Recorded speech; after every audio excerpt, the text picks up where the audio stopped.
My name is Jeff Jones. It's my pleasure to serve as the Vice Provost for Regional Campuses at UCF. I want to welcome all of you here this morning. It's certainly great to see everyone getting together. This is the 9th annual College Access Summit. That's worthy of a round of applause, isn't it? I think in our business, anytime you can sustain anything for years or more, and we certainly aren't on the verge of sunsetting this operation, let me tell you. This is a lot of energy, and we will continue to build that energy today. Let me first of all welcome the newest partner for our Direct Connect. Interim President Tom Labasso is here with us this morning from Daytona State College. And if the rest of our partners from Daytona State would stand, I would love to welcome them all this morning.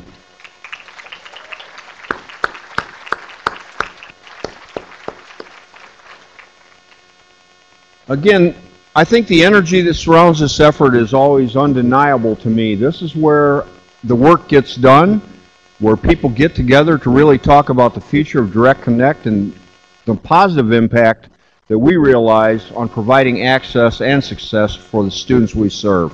So this, again, is such important work that you're doing, and I appreciate very much you spending time with us, with your colleagues, and taking time away from your busy schedules to ensure that our students have the best possible experiences at our respective institutions. I want to introduce several people this morning, but let me start with two of our colleagues who have traveled from New York to be with us today.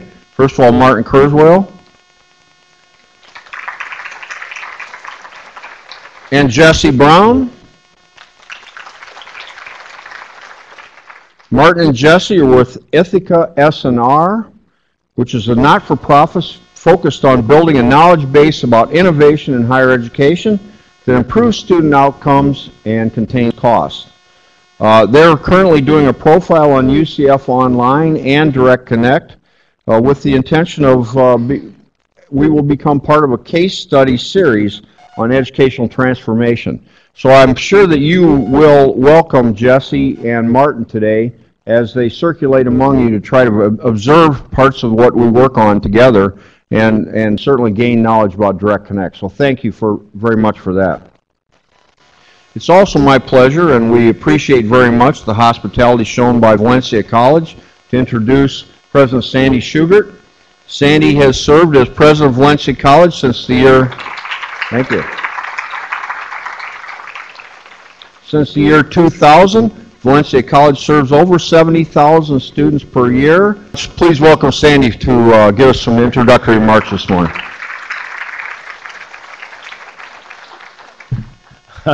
My welcome to Jeff's and others, and you've got some really interesting and productive work to do today, and so I don't want to take away from that. I would set the stage by saying just a couple things. The first is, in almost all the rest of the country, the old paradigm of higher education is still alive and well. It's in real trouble. And the old paradigm was institutional self-absorption. We're all, we're a destination. Everyone should want to come here because here is where everything happens. Just a very silly idea if you think about it, when the real paradigm ought to be bridge. We're a bridge to take you someplace you really want to go to make a difference in life. And once you accept the bridge paradigm, you have to give up on the self-absorption because each of us represents only a portion of the bridge. So we got to build it together, end-to-end design. Nobody wants to cross a bridge that was completed in phases by 4 different engineering firms and 4 different architects over a 40-year period. They want an integrated solution when you cross that bridge, and that's what we're trying to re-engineer here. The second thing that's a part of the old paradigm is that excellence necessarily means exclusivity. That you measure your worth by the number of qualified people you turn away, rather than by the talent you actually discover and develop. These are 2 really important changes in the underlying paradigm of education. And there are only a few places in the country that are pioneering this. One of them is here. This is, a lot of folks are watching us to see if the new paradigm can work, and just what it's going to take to fully integrate our work so the bridge is one experience. Another is Arizona, particularly in the greater Phoenix area, and you're going to hear more about that in a few minutes. And we're watching them, and they're watching us, and it's like having a fellow companion on the road to compare notes with. And we've got just the best voice in America to speak about work with you today. So please take advantage of her in all the right ways. The last thing I'd say is the design principle that served us best over the years in this meeting and others is to remember that the college experience, the college is what the students experience, period. It's how they experience us that counts, not how we experience them. It's a really hard discipline to keep in the front of your mind because our deep habits are about us. We're here all the time. We're here for years and years on end. They come and go. We measure things in units that make sense to the way we experience them. Those measurements often hide what they actually experience. So to keep on the table the design the question, what is it we really want the student, the learner, to experience? The last comment is this. How many of you are in public school work here? Just a few? None? Okay. This meeting is designed mostly around the integration of our higher education consortium here, but very soon this same conversation is going to have to reach back because the bridge doesn't start in the freshman year. So you might want to have that in the back of your mind, imagining what kind of work we all together can do with some amazing school districts to change the experience students have, especially the experience the students who aren't coming to us now might have, that would put them on the bridge to a better future as well. So those are my short ideas for you. Take them for what they're worth or not. But do enjoy our hospitality. And if there's anything we can do for you, I've always found Valencia to be a remarkably hospitable place. So if you work at Valencia, raise your hand. Y'all notice who's raising. You can ask any of them anything, and they'll pretend they know the answer and get you what you need. Thanks for being here. Sandy. I also want to introduce to you this morning my close friend and colleague, Dr. Manoj Chopra.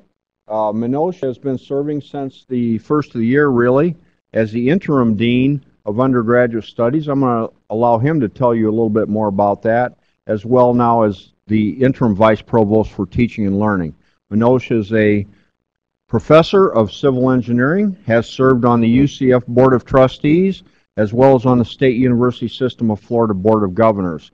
So he not only knows how we work, but he knows how others view our work. So thank you very much, Manoj, for being with us, and the floor is yours.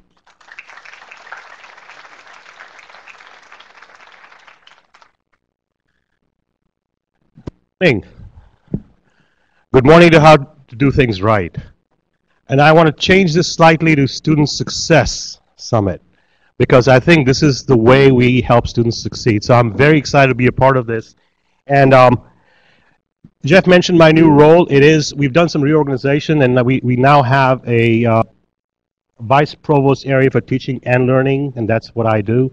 Also, it's an interim role. We are looking for a permanent person there. And also, I'm excited to be the dean of the Office of Undergraduate Studies, and I put some emphasis on the office for now, because we have proposed and have gotten approval for eventually making it the College of Undergraduate Studies at UCF. It's gone through most of the approvals and is now waiting for our trustees to approve it. I do want to personally welcome Daytona State to this exciting partnership. Jeff mentioned my tenure on the Board of Governors. I can tell you on a daily basis, direct connect comes up as how to do things right, how things should be done, and of course we are a role model across the country. We have Dr. Hess here, she'll tell you more, but I was in Delane over there, I see Delane, and Melody, I guess. Are you here, Melody? We were in Arizona, at Arizona State for 4 days for our University Innovation Alliance meetings. and we had the chance to listen to President Crow. And every time I hear him, I'm excited about partnerships. I'm excited about access and how access can lead to significant success. And that's his message. And so we are all out here to embrace that.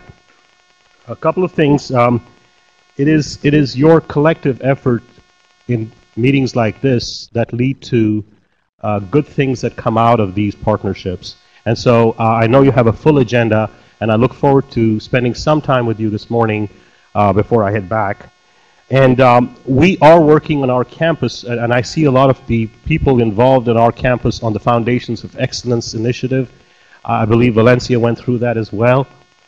And that is another example of how to do things right. So my co-lead, Jenny Sumner, is here in the back, and Chanda Torres. And it's an exciting project for us. We are looking at the overall transfer success, the transfer experience, and from a faculty perspective, student success. And I can tell you, when I used to teach engineering courses, I would have a large number of transfer students, and I felt that they were well prepared, they were ready for, besides the shock factor, which we will look at, and I work very closely. In fact, I think the person teaching statics on this campus is a student of mine. So we work very closely together with content and with the success and outcomes. So I'm very excited to be back on this campus again. I've had the chance to be here a couple of times for steering committee and other meetings, and I would like to continue to be involved with all aspects of Direct Connect and other such initiatives. So thank you. The Foundations of Excellence is coming to an end on our campus, and I believe we have a lot of things that we will go into implementation stage together with. So I look forward to spending more time with you. Again, thank you, and thank you, President Sugar. Upon my colleague Angie Peterson. Angie is the Associate Vice President for Regional Campuses, and she will introduce our keynote speaker this morning. Angie? Thank you, and this is number 9. Can you believe it? I just want to shout out for everybody, and there's a few in the room that we've all looked at each other and we go, we've been here for every one of them, and how wonderful it is that we have this opportunity now to reach out and share best practices with another institution, which is an aspirational peer for UCF, and that would be Arizona State University. And yesterday, some of the folks at Valencia, myself, and Dr. Hesse had an opportunity to share some thoughts, and then in the afternoon, Marie and I went to lunch, and I do have to tell a little story about that. We started talking about our families, and you know how you have these informal conversations, and found out that at about the same time in our brief history, we were in Leavenworth, Kansas, probably about the same time. I moved every 3 years growing up, lived all over the United States. Maria's lived all over the world. Her dad was in the Army. My dad was a JCPenney manager. And it's just amazing that we were in Leavenworth, Kansas at the same time where my son is now stationed.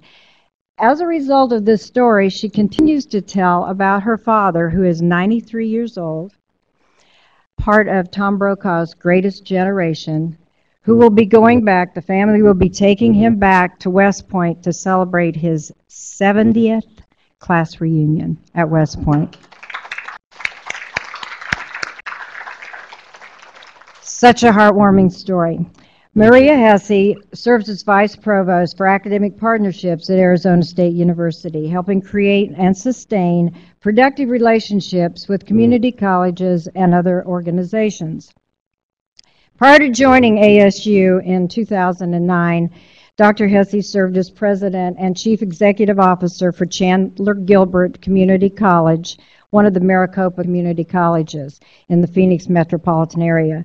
She served the Maricopa Community College system for 25 years, with short stints at 2 other colleges and a district office, before spending 20 years at CGCC.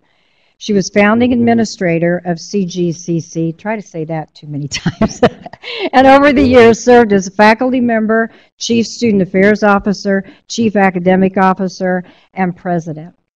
During her years there, the college grew from the first students and the first bricks to 3 campus locations serving nearly 20,000 students in the metropolitan area. Her current work at ASU is focused on improving the transfer process and transfer student success toward completion of baccalaureate degree, very similar to what we're doing with Direct Connect to UCF and our mission. New annual transfer student enrollment has nearly doubled in the past 5 years, with more than 13,000 new transfer students at ASU this year. And of those students come from one of the 10 Maricopa community colleges.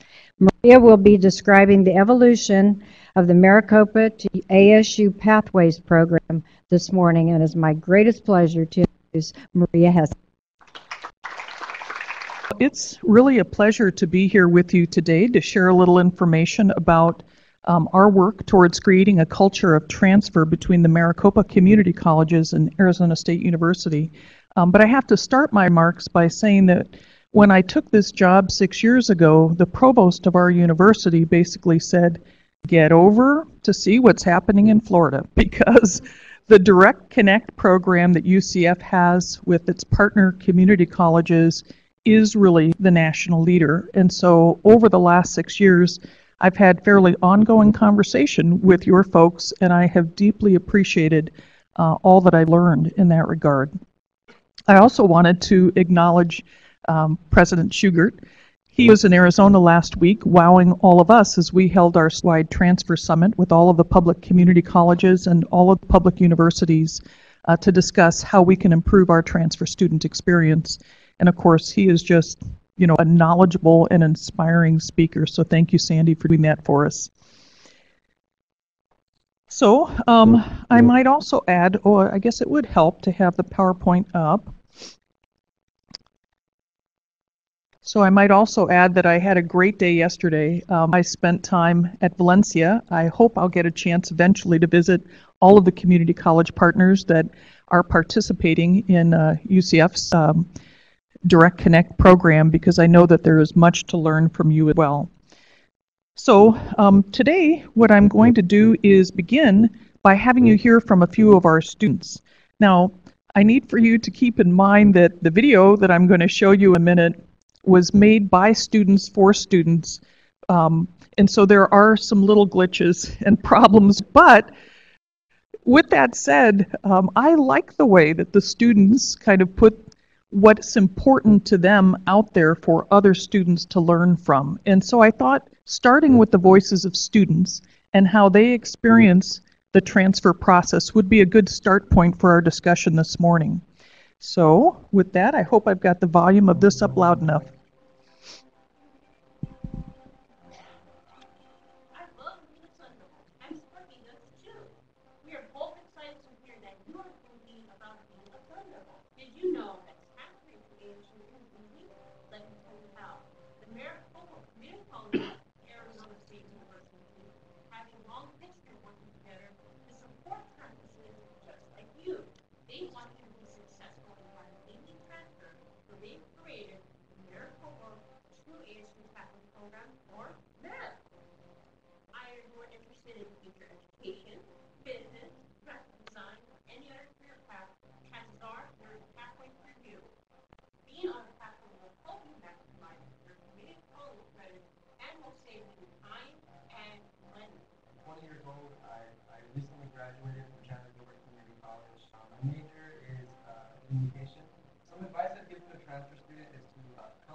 And Fair Mountain, they have what's called the MAP program there, and it's basically you take all your prereq classes that you could also take at ASU, and then as long as you finish the MAP program to the community college, you are guaranteed a spot to transfer into your degree here at ASU. After that, I can go to the ASU, and you bring the license Canada Vet. So right now I'm in the animal physiology behavior program, and I'm super excited to graduate in my summer. I actually dropped out of high school when I was 17, and then after several years of volunteering and working and meeting people who are really successful, I realized that the one thing that made them different is that they had some level of higher education and a lot. When I earned my GED, just shy of my 27th birthday, I knew that I needed to get into education, but I didn't know exactly where to go or what to do, and that's where math came from. Math is just what it sounds like. It's a math. It really laid out what exactly I need to do at the community college level to be able to qualify for a university education. And so transfer everything that I've done at the community college to ASU and do that as possible. I started out at NCC, and then I transferred over to Rio Salado, mainly because I started working full-time at Bank of America. At Rio Salado, my end plan was always to transfer over to ASU and study nutrition science. I transferred to ASU in August of 2012, so right after I graduated from Salado. It's pretty incredible to think that a decade ago I was a high school dropout, and now I'm at a top 10 master's program. And I have to say that directly with my transition to the math program, when I attended Maricopa Community College, they did a wonderful job in providing a good quality education.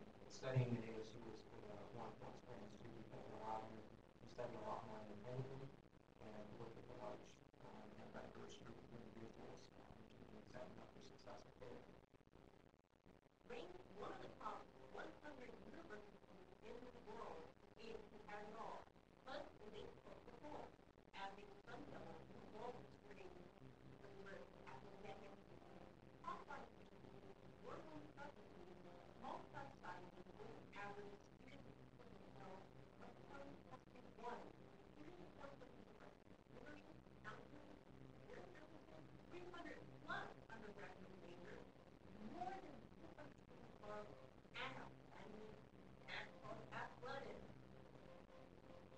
So what are you waiting for? Talk with your community college advisor and sign up for Math Day. Go Sun Devils! They are very cute.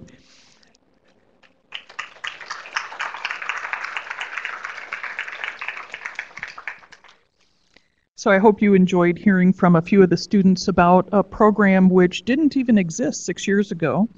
And now I'd like to share the story of how we got there. And again, Jeff and Angie and others here have been so helpful in sharing information that it's been pivotal to our program getting off the ground. So we're fortunate that there were some foundations in place in Arizona already that created an environment where it was possible to move towards deepening the relationship between the universities and the community colleges. AZ Transfer is a statewide organization that coordinates discipline-specific articulation task forces which discuss course equivalencies, and that they also maintain a course equivalency guide. AZ Transfer also coordinates a shared course numbering system. We call it the SUN system, with SUN, Shared Unique Numbering System. And they coordinate the ASSIST database, a shared database of information between the community colleges and the university. The Arizona General Education Curriculum, or AGEC, AGEC we call it, has been in place now for nearly 2 decades. And with that particular agreement, when a student completes the AGEC at any of the public community colleges, it satisfies the lower division general studies requirements at all of the public universities within the state. Additionally, there's a defined set of transfer degrees and a structure for those that is agreed upon statewide, including the Associate of Arts, the Associate of Science, the Associate of Business, and the Associate of Arts in Elementary Education. So the Maricopa Community Colleges and Arizona State University are both co-located in the Phoenix metropolitan area. And of course, we have a long history of working together. But we signed a memorandum of understanding in 2005 while I was still working in the Maricopa Community Colleges to create what we then called the Alliance Partnership. In December of 2008, we revised that agreement and focused on the express purpose of creating a culture of transfer between our institutions, which happened to be the largest community college system and the largest university within the state of Arizona. Within the agreement, we committed to creating transfer pathways that would provide guaranteed admission not just to the university, but into specific majors at the university. We now call that program the Maricopa to ASU Pathways Program, or MAPP MAP. So I'd like to describe the core elements of the design of that program, and then I'll show you some of the tools that are available for the students to use in that program. So each pathway is inclusive of the lower division general studies requirements and the major preparation courses for the specific major they aspire to complete at ASU. Thus, when the students enter the university, they come in as a true junior, having 60 or fewer credits remaining to be completed at the university. And our, just so you have a point of reference, our university bachelor's degrees are 120 credit hours, semester credit hours in length. In each pathway, we've built in the critical tracking courses. Now, at ASU, they use that term, a critical course, because they've looked at the data for the courses that are correlated with success in a major. And so at the university, in our internal major maps, we know which courses are predictive of success in the major, and they're outlined and kind of sprinkled through all the semesters of study. We decided in the transfer pathways we would also include those particular indicators of success so that the student and the community college advisors would have the benefit of knowing whether or not that major was going to be an appropriate fit for a student.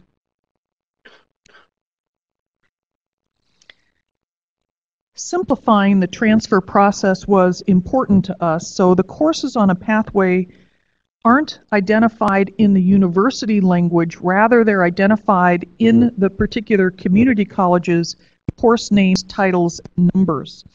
So that makes it possible for an advisor or a student to not have to take the university pathway and then go get the course equivalency guide or the course catalog or other tools in order to translate back. So everything's kind of focused on reading it from the student's point of view at the community college. Another goal was to make the information accessible and consistent. All of the MAP documents and resources are accessible online 24/7. So students, advisors, parents, and others can access the information as needed via our shared website, which is housed on the university side at ASU. And then we've developed a series of technology tools that further guide and personalize the transfer experience. And we have assigned transfer specialists for each of the community colleges, which has allowed us to scale to serve a larger number of students. Our mantra, our pledge to students, is there really should be no surprises. A student does not want to find out after they have spent 2, 3, 4 years at their community college that they were taking the wrong things, and that, you know, oh, that was a social science, but that wasn't the social science we need in this major or that program. That's very frustrating to students. So we committed to outlining any special requirements clearly for the pathway document so that they would understand any other little extras that would be necessary for entry into a given major. So if, for example, a given major requires a higher grade point average or GPA, or as in the case in some majors like social work or teacher education, they require fingerprint clearance, those things be identified right at the top of the pathway document.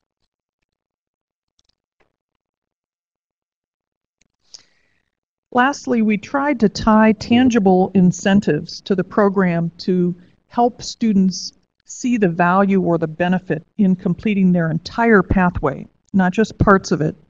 So students who complete all of the pathway requirements receive guaranteed admission to the major that they want to study in at the university. And these are schools like the W.P. Carey School of Business, the Walter Cronkite School of Journalism and Communication, the Fulton Schools of Engineering, schools that these students do want access to. Students receive support while they're in the program from both their community college and university advisors and other staff. And the pathways are cost-effective and time-efficient because they help students to reduce excess credit and thus reduce time to completion for graduation. So our goal, as we began to conceptualize it and design it, actually after conversation with many of you, was that the system needed to have benefits for all of the parties involved. The community colleges were very interested in completion initiatives because they wanted to increase the numbers of associate degrees that they were awarding. And so we've incorporated a complete associate degree into each of the pathways, or in the few instances where the associate degree is not completed in its entirety before recommended transfer to the university, we have an automated reverse transfer of credit program for those students so that eventually there is an associate degree earned on the way into the bachelor's. Pathways help the universities because they incent students to become academically prepared for the specific major that they want, and we know from looking at data that those students who come prepared are more likely to persist to completion of their baccalaureate degree. Most of all, they help the students because the program is designed around student success data, encouraging completion of major milestones along the route to success. So with that background on the core design principles, I'd now like to briefly describe the process and some of the tools that we use to help students. So I placed on your table a couple of documents, one of which is a pamphlet, and students learn about the MAP program from a variety of sources, including their community college advisor, brochures like this one, the community college website, ASU representatives who spend time on the community college campuses, sometimes their high school advisors, and others. Now, all of the websites that I'm going to show you here are listed on the back of this particular pamphlet, so no need to write them all down. They're right there for you on the back of the pamphlet. So as I mentioned, ASU hosts our joint transfer website. It's easy to find, transfer.asu.edu/Maricopa. And that allows a student to learn more about ASU, various majors, and specifically the Maricopa to ASU Pathways program. Once a student decides that they do want to transfer to ASU, and they know what they want to major in, then they're really ready to sign up for the MAP program. They sign up for the program with their community college advisor. The community college advisor enters an academic plan code in their student record system at the community college. Then each week we run a batch file that collects all the new folks who have signed up for the MAP program and sends that data over to us at ASU. Shortly thereafter, the university starts a communication flow to those students. So we'll say something like, you know, welcome future Sun Devil. We're delighted that you've begun your studies at Scottsdale Community College and that you're interested in majoring in biology at ASU. You know, please don't forget, here are the courses you should be taking at Scottsdale Community College, and should you have any questions, here is the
students starting in the upper right-hand corner and kind of moving around clockwise. And I'll zoom in because I know that most of you can't see the details on this. Not that you really have to. So let me start up in the upper right-hand corner. The student's transfer specialist, or their point person, is identified. And in addition to her picture, in this case it's Erica Camarillo, her contact information is provided so that it's easy for the student to email her. You just click on the link, it starts an email for you, or call her, or otherwise know when she would be available on site on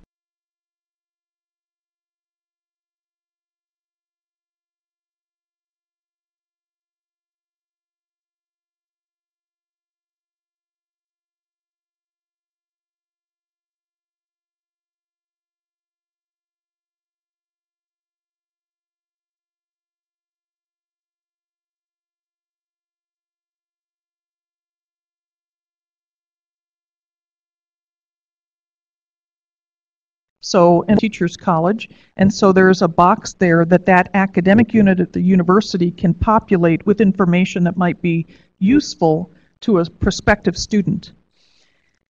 And we also have some reminders like this in the form of banner ads. Down at the bottom, what would be the bottom of the first column, the right-hand column, there's a calendar that's populated with dates important for transfer students to be aware of.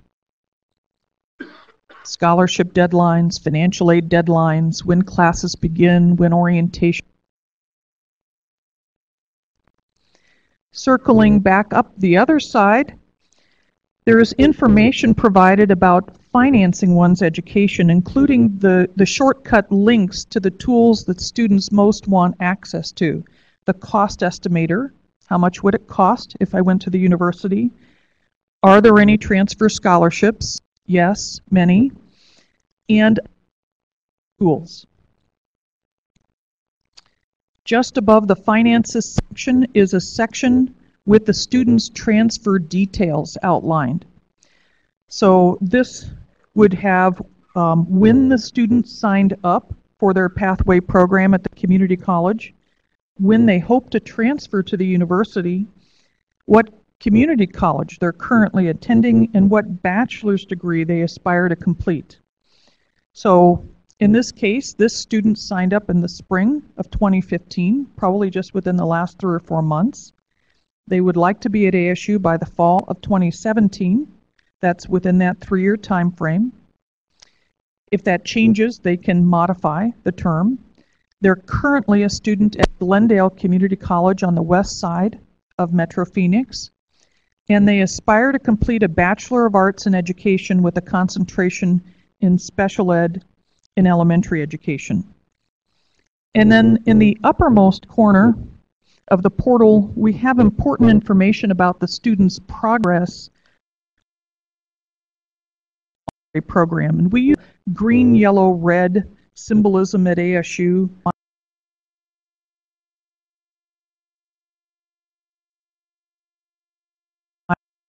Milestones towards the completion.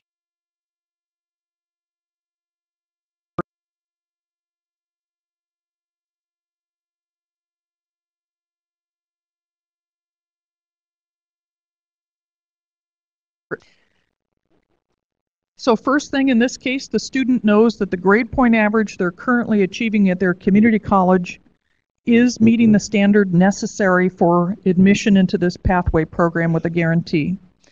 Next, it indicates to them that their general studies, their AJEC requirements, have not yet been met. So those are not yet completed. Their associate degree is not yet completed. And the course requirements on the map, which is like a subset, a specific variation of the associate degree, are also not yet completed. And then you'll notice that there's 2 links right below those major milestones. One says Transfer Agreement Course Plan, the other says Pathway Tracker.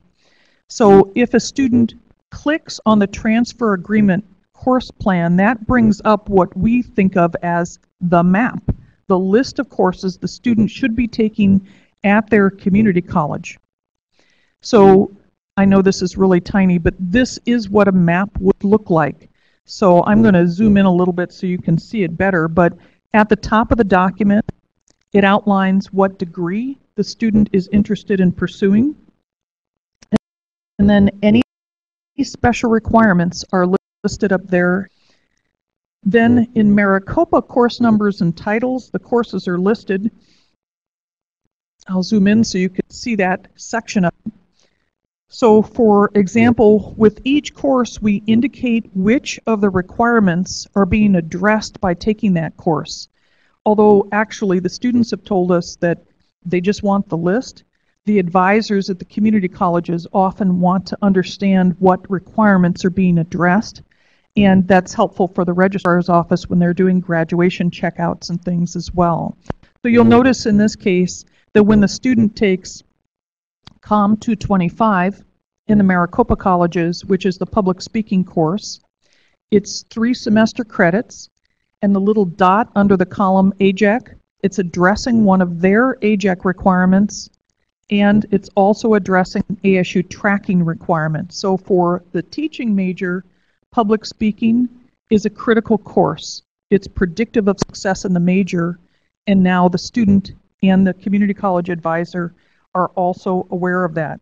So if you were to scroll down to the bottom of the document, you would see that this particular set of 60 credits at the bottom of the document completes all of the requirements for the Arizona General Education curriculum. So it satisfies the lower division general studies requirements at all 3 of the state universities in Arizona. It addresses all of the requirements for the Maricopa associate degree, and it's half of the bachelor's degree in this particular area. So now I'm back at the student's My ASU portal, and a moment ago I showed you what happens when a student wants to review the plan, but there's also a link in the upper left-hand quadrant that says Pathway Tracker. So this is a relatively new tool that we've developed whereby a student can track their individual progress towards completion of their pathway. And we do this, you may wonder, well, how do they do that? Well, we do it through the electronic exchange of transcripts back and forth between our institutions. So by pulling in their electronic transcript from a Maricopa college, we can populate this Pathway Tracker tool so that we can show a student not just, you know, hey, take this list of courses and try to remember which ones you've taken and which ones you haven't, but rather exactly in live time what they've taken and what remains to be done. So this is, if I had clicked on that Pathway Tracker link, what the Pathway Tracker tool looks like. And I'm going to enlarge various parts of the screen again as I speak because I know it's too small for most of you to see, but I wanted you to see the overview of it.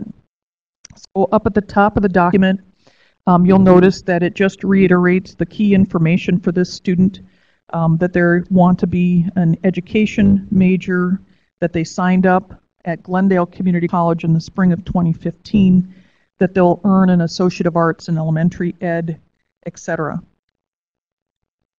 Then in the body of the document is the list of required coursework that they should be completing while they're at the community college. In front of each requirement, there's a checkbox, and the box will display a big green check mark in it if the requirement has been addressed, and then a half check mark if a course is currently in progress that is going to meet the requirement, or it'll be completely empty or blank if the requirement remains to be completed. So the community college student can actually see which coursework that they've taken applies to the degree that they're after. So let's take that first line there where it says first year composition and read across under the column that says course taken. So the student took English 101 in the fall of 13 and earned a transfer grade of an A, and then they took English 102 in the spring of 14 and earned a transfer grade of an A. Thus, in front of first year composition would be the check mark done. And as you look down the list, some things are done. Some things, like the COM 225, is currently an in-progress course. It says COM 225. They're currently taking it in the spring of 15 right now. And so it's a transfer course in progress. That's what the TIP would stand for in our system. That's both in the community college world, they use that nomenclature as we do at the university. And then anything blank are the things that the student remains to have completed. So in addition to the student being able to track their progress, advisors and other individuals who the Maricopa colleges identify as having been trained schools which are housed on the ASU system. It serves as a degree audit of sorts, but with the specific pathway requirements for a given major at the university. Now, every now and then, a student will point out that something doesn't show. That may be because they took the course, but not at a Maricopa Community College with which we're in their electronic transcript. It's more and more often the case students have attended, you know, sometimes 2, 3, 4 different institutions. You know, they took a course through the University of Phoenix, then when they used to live here in Florida, they took something, and now they've moved to Phoenix, and they show up to their advisor's office and they say, just help me find the fastest way to a bachelor's degree. And the advisor then has to know, well, how is the university going to accept these courses that were from other institutions? And so we've built another tool that has helped us address that problem. So you'll notice in the upper right-hand corner, there's a little link that says course data being used. If a student clicks on that link, I didn't bother to put it all in place, but basically it pulls up which transcripts are being used to populate the checklist. So if they say, oh, well, they don't have the courses I took at Santa Monica, then they would know that that's missing. And they may say, well, you know,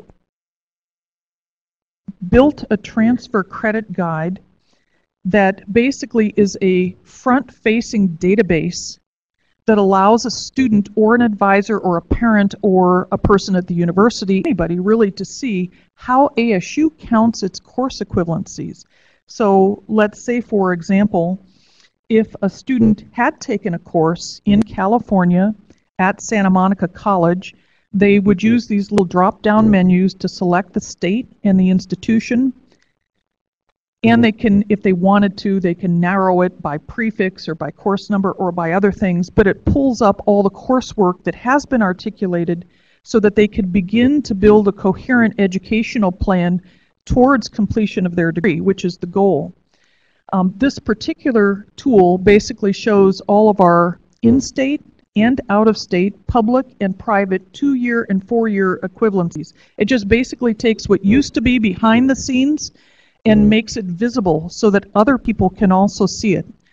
It has also created consistency, because what used to happen at ASU, when I arrived, here was a common story in the community college world.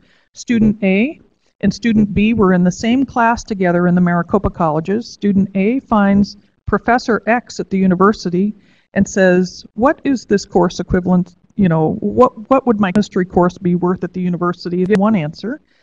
And student B goes and finds instructor Y and asks the same question. They were taking the same class and they get different answers. And so they take different things. This basically holds everybody accountable, because all of this is also programmed in from the admissions side, so that when the student transcript comes in, it just reads the equivalency and drops it into place, thus saving the university advisors a lot of time in terms of planning. There's also a link for submitting additional courses for evaluation. I don't know if you can see it, but in the upper right-hand corner where it says My Transfer Courses, a couple lines down it says Submit a Course for Evaluation. That's so if a student doesn't find their course on that list, but I'm pretty sure that the communication course, the biology course, the political science course I took at Bluegrass Community College is essentially the same thing that you're teaching